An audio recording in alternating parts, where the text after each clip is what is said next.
mau masuk masalah yang kita hadapi sekarang. Kalau kita mendefinisikan esensi binatang, di mana ia adalah jenis dan di dalamnya terdapat banyak golongan, didefinisikan sebagai apa? Sebagai benda berkembang, perasa dan bergerak dengan kehendak. Karena memang itu definisinya. Hakikat binatang memang itu, yakni benda berkembang, perasa dan bergerak dengan kehendak. Kalau didefinisikan seperti ini, maka kita bisa juga memandangnya dalam akal sebagai sesuatu yang satu, utuh dan sempurna, di mana hal-hal lain sebagai sesuatu yang berada di luarnya dan bukan merupakan bagiannya. Kadang-kadang kita sebut manusia binatang itu sebagai sesuatu yang bergandengan dengan rasional. Tapi kadang-kadang tidak, kita melihatnya secara mandiri. Apa kalau dengan syarat apa itu biasanya? Dengan syarat tidak, yakni tidak boleh ada sesuatu yang menyertainya. Itu nih, kalau contohnya binatang, yakni benda berkembang, perasa dan bergerak dengan kehendak. Yang lain-lain meringkik, rasional saja tidak oleh aku. Nah, kala itu ia perhatiannya apa? Utuh terhadap jenis itu, mandiri.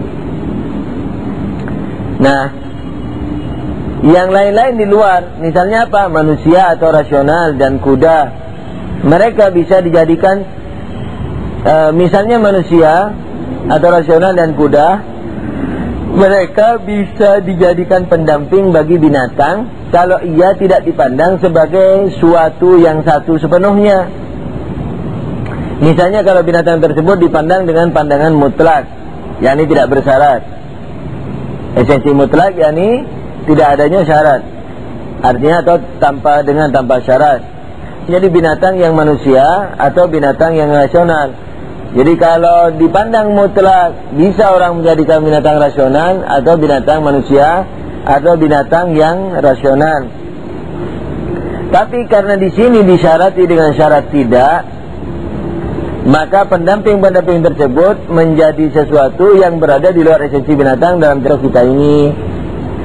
yakni kita bisa melihat binatang sebagai gabungan daripada sesuatu yang lain seperti rasional. Kita bisa melihat binatang mandiri, itu maunya. Ketika kita melihat binatang mandiri, maka yang lain-lain dianggap di luar, seperti rasional terusnya. Nah, itu saja perbedaan sisi pandang terhadap sebuah esensi. Di sini, yakni ia binatang dalam contoh ini merupakan esensi yang menjelaskan keseluruhan, yakni menjelaskan binatang rasional. Tapi apa? Menjelaskannya itu tidak lengkap tentunya ya. Binatang merupakan esensi yang menjelaskan keseluruhan. Keseluruhannya, yakni maksudnya binatang rasional. Tapi tidak bisa dijadikan predikat terhadap keseluruhannya itu. Kan binatang ketika dipandang mandiri, dia juga menjelaskan manusia umpamanya. Tapi tidak bisa dipredikatkan kepada manusia. Misalnya manusia adalah binatang, tidak bisa. Karena binatang dalam pandangan ini menolak apa-apa dan tambahan. Muter nih. Yakni begini sebelum saya baca, kemarin sudah dijelasin, takut tidak ingat karena kalian rajin-rajin.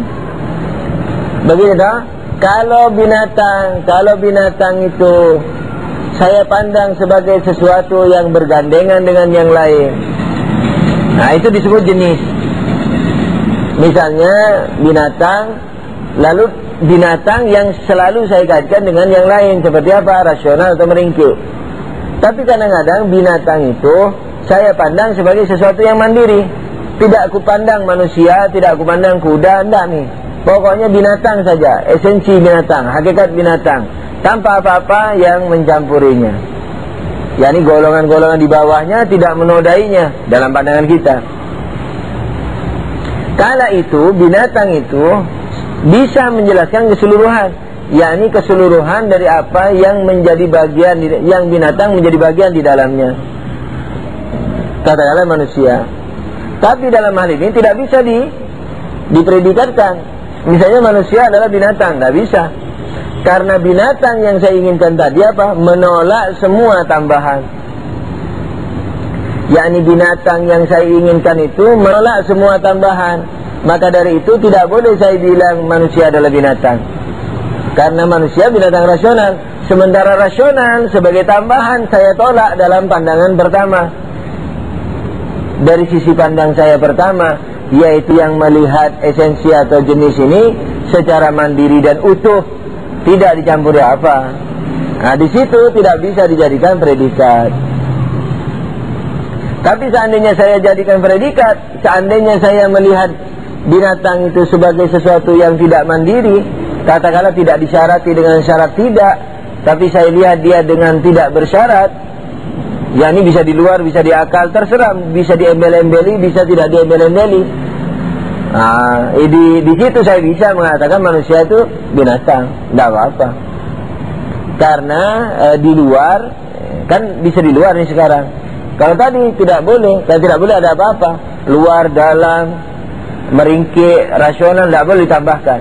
Nah sekarang terserah nih, karena tidak ada syaratnya.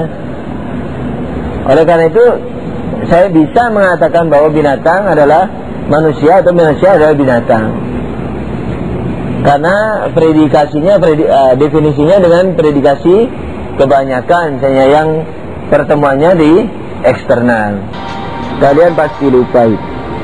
Hampir semuanya lupa kalian kayaknya. Mudah-mudahan serahkan kepada Allah Subhanahu wa ta'ala. Semoga di akhirat kita semua selamat.